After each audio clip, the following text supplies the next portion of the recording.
Do ju njohim tani më gjërësisht. Shifrat e abuzimeve me paratë e rimbursimit të ilaçeve janë të larta. Me urdhër të prokurorisë, dje u arrestuan disa persona, të cilët kanë në pronësi farmaci që kanë lëshuar 400 receta për të vdekur. Disa nga këto farmaci kanë përfituar pagesa shumë të larta në pak muaj, ndërsa dyshimet janë se abuzimi arrin disa 10 milionë euro dhe është realizuar nga persona që kanë në lidhje me ish drejtues të fondit të sigurimeve shëndetësore. Të dhëna zyrtare nga Fondi i Sigurimit të Detyrueshëm të Kujdesit Shëndetësor tregojnë se në 4 muajt e parë të 2018-s, në Tiranë u rimbursuan në total $10 milion për barnat, por 17% e kësaj shume u përfituan nga vetëm 6 farmaci. 2 farmacit që kanë përfituar më shumë janë nën pronësi të njëjtit person, Gazmen Daliaj, ish kontrollor në Fondin e Sigurimeve, dhe një herazi Kunati Aleksander Haxhit, drejtori të politikave në fond. Sipas të dhënave, Medigrin dhe BioPlus kanë përfituar për 4 muajt e parë të vitit të kaluar $830.000 rimbursime nga Fondi i Sigurimeve Shëndetësore. Alia ju arrestua këtë të premte për mashtrim, pasi prokuroria i ka gjetur deri më tani 400 receta fiktive. Geni Ndlori renditet në vendin e tretë duke përfituar rimbursime prej $350.000 për periudhën janar-prill 2018. Kjo farmaci rezulton në pronësi të Loranda Skurës. Kunata ish nëndrejtori të përgjithshëm në Fondin e Sigurimeve Sokol Skurës. Të premten policia arrestoi babain e tij Petrit Skura, i cili është drejtuesi teknik i farmacisë Geni Ndlori. Por ka edhe farmaci të tjera që nuk kanë qenë pjesë e aksionit të prokurorisë. Të premten dhe deri tani nuk kanë probleme ligjore, por që rezultojnë të kenë marrë fonde të konsiderueshme nga rimbursimet e ilaçeve. Së Prifti 2, një farmaci në pronësinë e shtetases Ylka Prifti, rezulton të jetë përfituesja e 4th më e madhe me $200.000 vetëm në 4 muaj, ndërsa në vendin e 56 renditen Julis Farmaci dhe Farmaci Nacional, respektivisht me $190.000 dhe $150.000 të rimbursuara për periudhën janar-prill 2018. Farmaci Julis nën pronësinë e shtetases Johana Çobaj është themeluar vetëm 2 vjet e gjysmë më parë, por menjëherë ajo është ndruar në një nga përfitueset më të mëdha nga fondet publike, ndërsa Farmaci Nacional e krijuar që në 2006 i përket shtetasit Ideal Koka. Këto janë përfituesit më të mëdhenj në Tiranë, por edhe në rrethe ka farmaci të cilat kanë rimbursuar dukshëm mbi mesataren. Sandri 2 në Korçë, në pronësi të Lulian Qirjas apo Farmaci Diana në Dibër, rezultojnë të kenë marrë shuma të konsiderueshme nga buxheti i shtetit, mesatarisht $50.000 në muaj. Ndërkohë farmacisët e tjerë lajmërojnë se do të dalin në protestë për shkak se prej 4 muajsh nuk po marrin rimbursimin e ilaçeve të shitura. Ndonse nga njëra anë, fondet e destinuara për rimbursimin e barnave përfitoheshin abuzivisht nëpërmjet mashtrimit, nga ana tjetër farmacistët që vijonin të rimbursonin barna sipas kontratës me FSDK-n nuk kanë marrë parat prej 4 muajsh. Pronar farmacish të kontaktuar nga Top Channel thonë se ka farmaci që janë drejt falimentit, vetëm se nuk janë paguar që nga tetori i vitit 2018.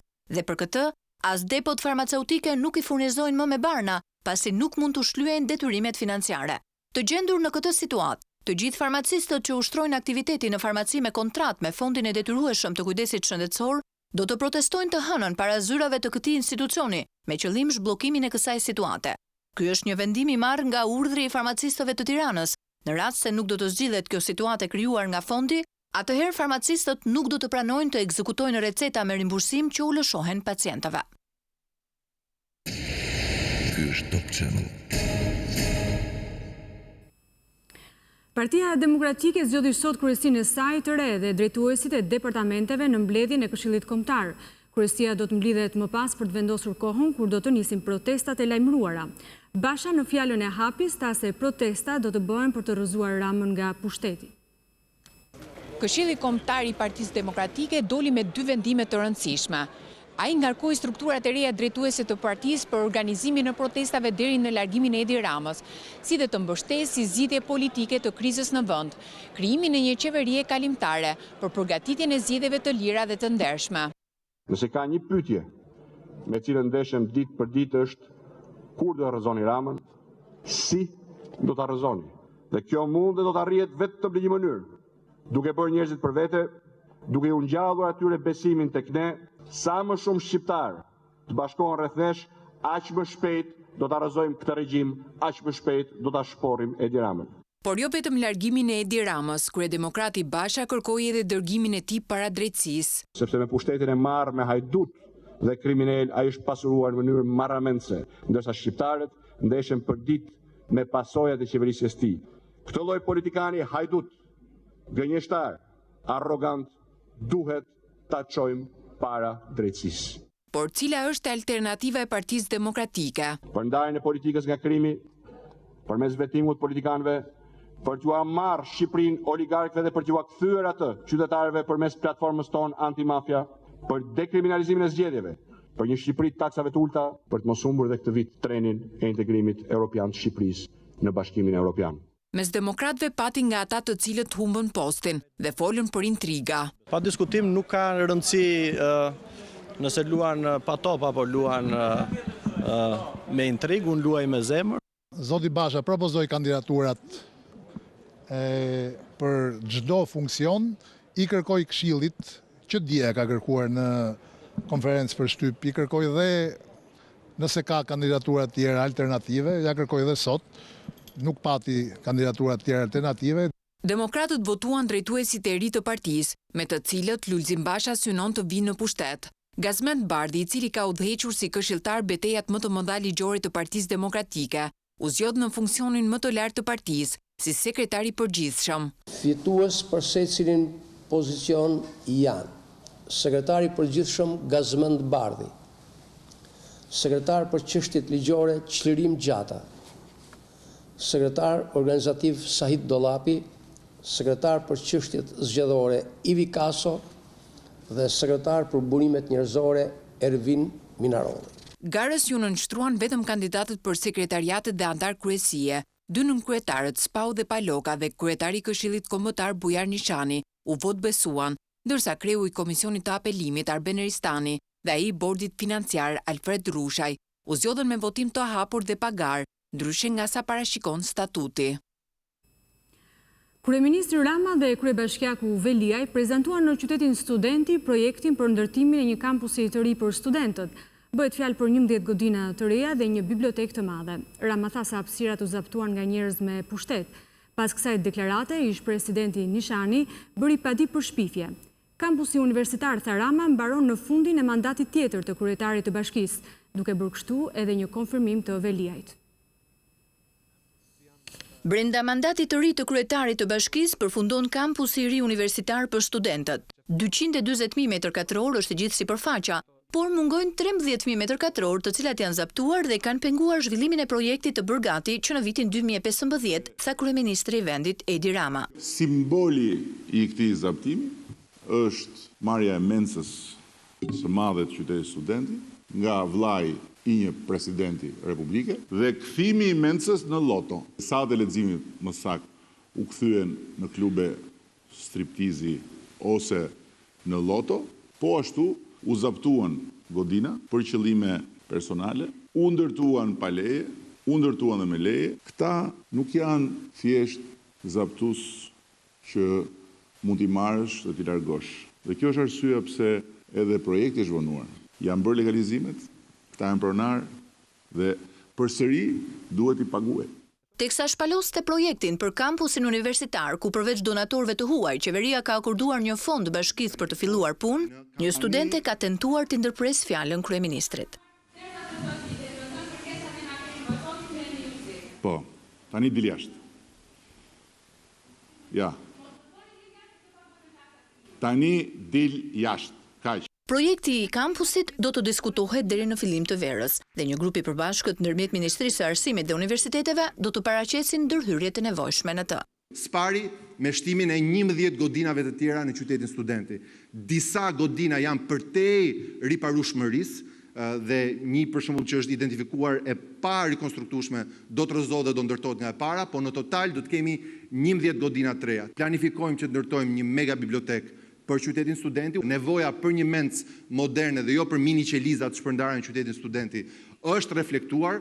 Projekti i kampusit universitar është bërë nga një arkitekt i njohur italian.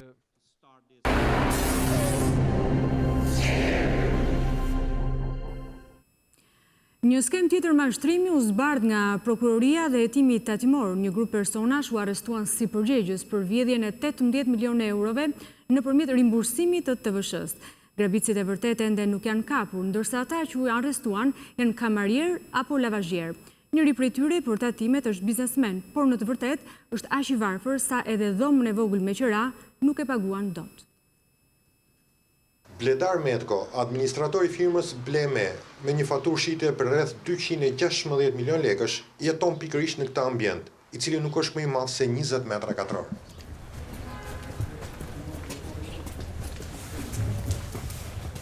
Në realitet, Bledar Metko është një punonjës lavazhi. Babai një djali 5 vjeçar, të cili nuk ka mundur që ta çojë as në kursin parashkollor, pasi nuk përballonte dot pagesën. E ndërsa kur punonte arrinte të përballonte disi jetesën. Tani më që ai ndodhet në paraburgim, si administratori një firme që kryente evazion me taksat, familja e tij ka mbetur në mëshirë të fatit për një krim që akoma nuk e din se kush e ka bërë dhe kush ka përfituar. Ku punonte bashkëshorti juaj Bledar Metko? Lavazh. Për sa kohë? Kishte një 5 vjet. Që punonte në lavazh? Po.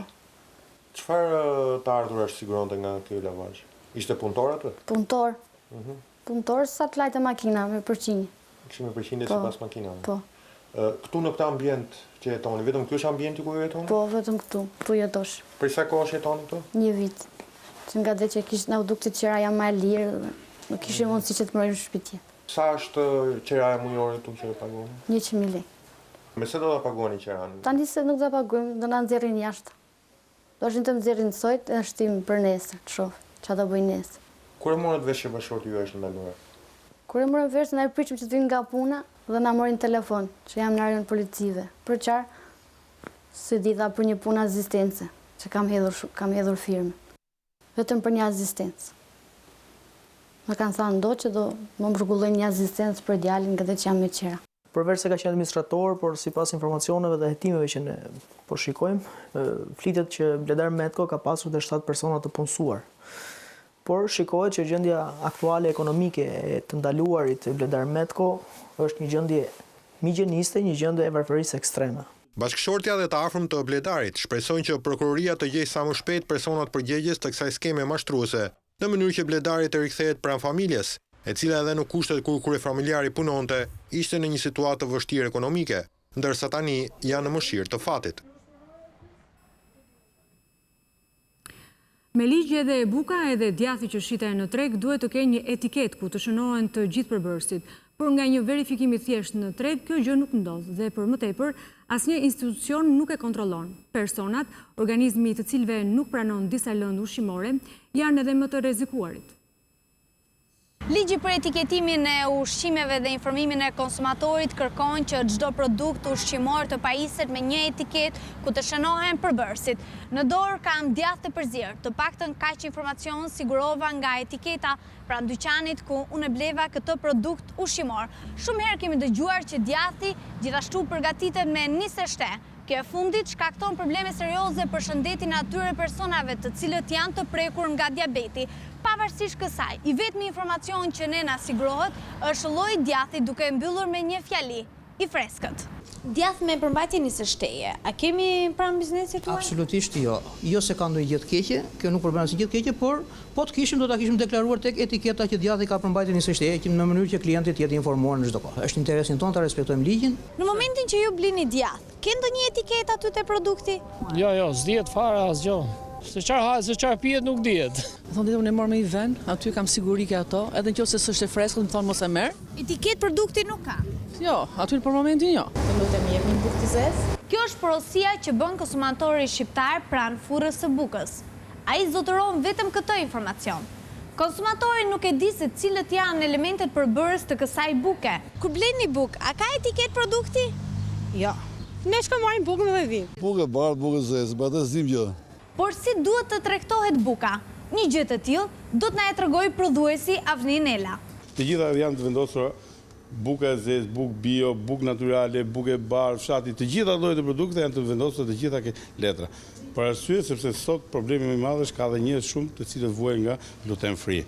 Paraqitja e kësaj etikete rrit besueshmërinë e konsumatorit? Patjetër që rrit besueshmërinë për arsye sepse ai e kupton se me çfarë mielli përdoret ke buka që han. dhe i kupton të gjitha llojet e përbërëses, masi ai e lexon. Kompanitë nxjerrëse të naftës në zonën e Fierit janë docet më të mëdha të mjedisit atje. Mbetjet dhe ujërat teknologjik shkarkohen direkt në natyrë, duke ndotur tokat dhe detin. Depozitat në Mallakastër shkarkojnë ujërat e ndotura, të cilat përfundojnë në lumin Vjosa. Ndjekim korrespondentin tonë në Fier, Shpëtim Cane. Depozitat e naftës që ndodhen këtu në qafën e Kashit në Mallakastër, të cilat janë pronësi e dy kompanive Alpetrol dhe Anoil, derdhin mbetje teknologjike në gjendje të lirë.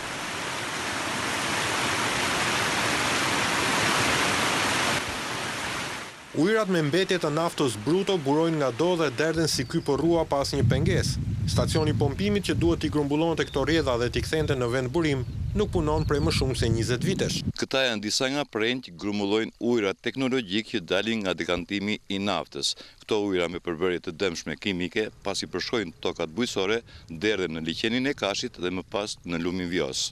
Specialistat thonë se Vjosa, që vlerësohet si lumi i vetëm i egër në Europë, shumë shpejt do të ketë fatin e lumit Gjanica, ku prej vitesh nuk ka asnjë gjallësë, si pasojë e derdhjes pa kriter të mbetjeve hidrokarbure. I alarmuar për këtë katastrofë ekologjike është dhe kryebashkiaku i Mallakastrës, i cili kërkon frenimin e menjëhershëm të kësaj masakre. E kam ngrit zërin shpeshherë në të gjitha instanca, por fatkeqësisht nuk ka ndodhur asnjë gjë dhe nuk është marrë asnjë masë. Ka ardhur momenti të gjithë të sensibilizohemi, të gjithë të luftojmë për të keqe, sepse sot në 2019 një vend që aderon të bashkohet familjes madhe evropiane, është e pamundur që të shikojmë situata të tilla. Depozitat e Kashit kryejnë pjesën më të madhe të dekantimit të naftës bruto në zonën e Mallakastrës. Përrenjt me mbetje hidrokarbure në zonë janë një rrezik serioz për jetën e mirë e qytetarëve, pasi ndodhen shumë pranë tubacioneve të ujësjellësit, nga ku furnizohet me ujë të pishëm i gjithë qyteti i Ballshit. Shpërndarja në natyrë e mbetjeve hidrokarbure, po ashtu përbën rrezik edhe për zjarre në depozitat e naftës, ashtu siç ndodhi të njëjtën në pusin e fondit të ndaluar në Zharës. Fenomeni i mashtrimit me anë të ndërtimeve vijon ende dhe krijon gjithmonë viktima. Një prej tyre në Tiranë ka humbur qindra milion lekë, të cilat ja kishte dhënë drejtuesve. Por le të ndjekim Gazment Jankun, i cili do të na tregojë më në detaje këtë histori. Te ky pallat në zonën e Paskuqanit, Telha Amici duhet të kishte 2 apartamente dhe dyqanin e tij. Por në realitet, ai sot ka në dorë vetëm një dosje me kontrata dhe fatura bankare. Mici është i mashtruar i radhës nga ndërtues që u marrin para klientëve të tyre dhe më pas u ashesin pronat që kanë porositur, duke i përvetësuar edhe parat. Mici tregon për Top Channel historinë e tij të mashtrimit nga ndërtuesit Barialla dhe Fatmir Kurti dhe shumën e parave që i kanë marrë. 174 milion lekë u bllokun për 2 apartamente dhe një dyqan. Kërkova pasurinë time ku janë 2 apartamente dhe dyqani. Barialla bashkë me Fatmir Kurtin, të 2 mashtruesat, më thanë që dyqanet dhe apartamentet nuk janë gati sepse letrat nuk i kemi nxjerrë akoma. Do presesh edhe një vit. Prita edhe një vit unë, po e njëjta gjë. Por unë duke një gjuhë fjalët e njerëzve në gjiro se ato janë mashtrues, më kërkova me sistem ku janë apartamentet mia dhe dyqani. Por çfarë kishte ndodhur në të vërtetë me pronat që Mici kishte porositur me akte të rregullta notariale tek ndërtuesit Kurti dhe Alla? Apartamentet mia ishin shitur 2 herë, edhe të tjerëve, edhe dyqani ishin të shitura nga për personave të tjerë, dhe plus asaj i kanë shit edhe të tjerë, janë shit 3-4 herë apartamentet. Aktualisht ndërtuesit Barialla dhe Fatmir Kurti pritet të gjykohen për akuzat e mashtrimit me pasoja të rënda të kryer në bashkëpunim. I dëmtuari Mici akuzon gjykatën se me gjithë kërkesat e prokurorisë, 2 të akuzuarit janë liruar nga paraburgimi, ndërsa tani, më shumë se tek gjyqësori, Mici beson tek media. Besim edhe ke ju, po se bën me media kështu, gjykata s'ka këtu në Shqipëri. Problemi jo ke gjykatësit. Gjykatësia merr vendimin, a merr vesh jo mbas të letrave, e merr vendimin si ti dojej. Kjo është problemi. Sonte në gjurmë shqiptare, gazetari Marin Mema do të njohë me një traditë të lashtë shqiptare. Ajo quhet gjama e burrave. Vetëm pak momente pasi Gjergj Kastrioti mbylli syt, Lek Dugagjini nisi të rrite gjoksin me force të shkulte flokët, siç shkruan Marin Barleti. Është i njëjti rit që Akili e bëri mbi varin e Patroklit gjatë korave të luftës së Trojës. Ne e njohim si gjama e burrave, një ndër traditat e moçme e fortë enigmatike që tregojnë vjetërsinë e një populli. Një riprodhim i veçantë sikur më parë i kësaj ceremonie të lashtë, historia takohet me të sotmen.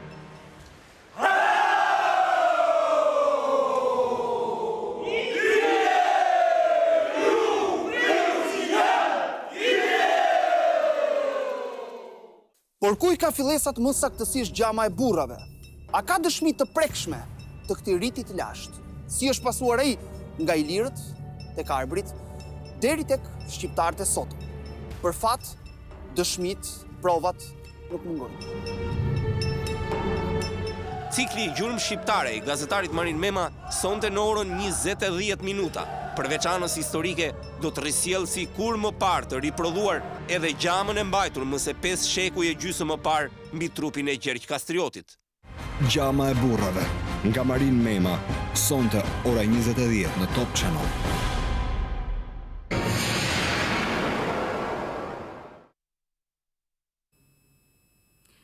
Pasi mbjetoi vot besimit në parlament, kryeministri grek Tsipras tani po hyn në një sfidë edhe më të madhe. Ai depozitoi në parlamentin grek marrëveshjen me fqinjin verior, Maqedoninë. Ndjekim Aleksandër Markun. Në pikën më kulmore të tyre ndodhen zhvillimet politike në Greqi pasi marrëveshja e Prespës është çuar në parlamentin grek mes ditën e së shtunës për t'u nështruar proceseve përkatëse deri në miratimin e saj në fundjavë. Kryeministri Aleksis Tsipras ka siguruar opozitën e konservatorëve se do të jetë i hapur dhe i duruar në gjithë proceset parlamentare që do të kalojë kjo marrëveshje, nënshkruar nga ai dhe Zoran Zaev qershorin e kaluar, e cila i ka dhënë fund një konflikti gati 30 vjeçar midis dy vendeve. Marrëveshja pritet në fillim të marrë aprovimin e kryetarëve të grupeve parlamentare, më pas të komisionit në parlament dhe në fund të shumicës absolute. Ndërsa opozitarët e Demokracisë së Re që kërkojnë zgjedhje të parakohshme para votimit në parlament, vazhdojnë të quajnë këtë marrëveshje të dëmshme për vendin dhe historinë e tij, duket se deputetët veçantë të partive të tjera opozitare do t'japin votën e tyre pozitive. Kështu përveç 145 ligjvënësve të grupit të Sirizës, kryeministri Tsipras do të ketë votat e 3 deputetëve të partisë Potami, të 2 deputetëve nga partia aleate e ish-ministrit të mbrojtjes Panos Kamenos dhe të 1 deputeti të pavarur. Por gjithashtu në një intervistë të tij të fundit, ish-kryeministri Jorgos Papandreou ka pohuar se edhe ai do të votojë pro marrëveshjes, ndërsa në këtë listë mund të shtohen dhe 1 ose 2 deputet nga socialistët grek, duke u tejkaluar kështu shumica prej 151 votash. Klimës së polarizuar politike ku veçojnë kërcënime ndaj deputetëve që do të thonë po në votim, i shtohet edhe tubimi i madh i kësaj të dielën në Athinë, që organizojnë shoqata të ndryshme të cilat kundërshtojnë marrëveshjen e Prespës. Ndërkohë në një fushatë informimi, sidomos për çështjet e gjuhës dhe në shtetësisë, për të cilat partitë dhe opinioni publik në Greqi ndajnë mendime të kundërta, qeveria Tsipras do të publikojë në të gjitha mediat e së dielës marrëveshjen e Prespës që erdhi nga Shkupi pas ndryshimeve kushtetuese të bërë aty nga parlamenti i fqinjit verior të Greqisë. Për Top Channel, Selanik, Aleksandër Marku.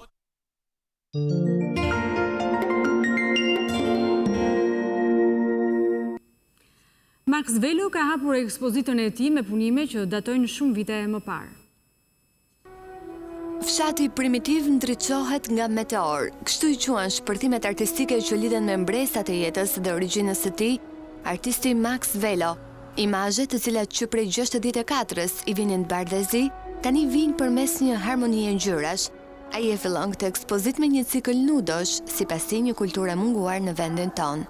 Gjë më e vështirë ke nudoja nuk është të bësh nudon vetëm, po është që t'i japësh një jetë të ndryshme. Tani në ato salla janë 22 punë të ciklit fshati primitiv.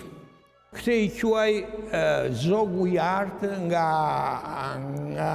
ajo e Stravinskit, që quaj Zallatoj Petukok. Po tani arrita u binda që kjo mund bëhet vetëm në letër, nuk bëhet dot në kanavat.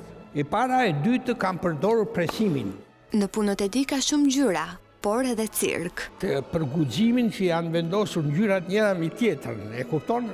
Për shembull, që e shef që mbi të bardhën ka vendosur portokallin, ose mbi prapë të verdhën, ose mbi këtë mbasi e kisha përfunduar, ka vendosur portokallin.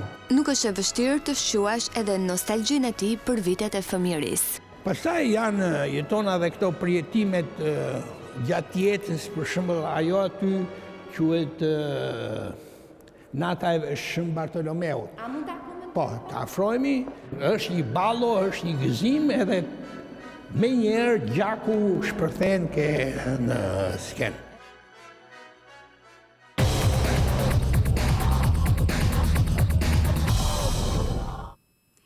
Ndjekim bashkë një blok lajmesh nga sporti.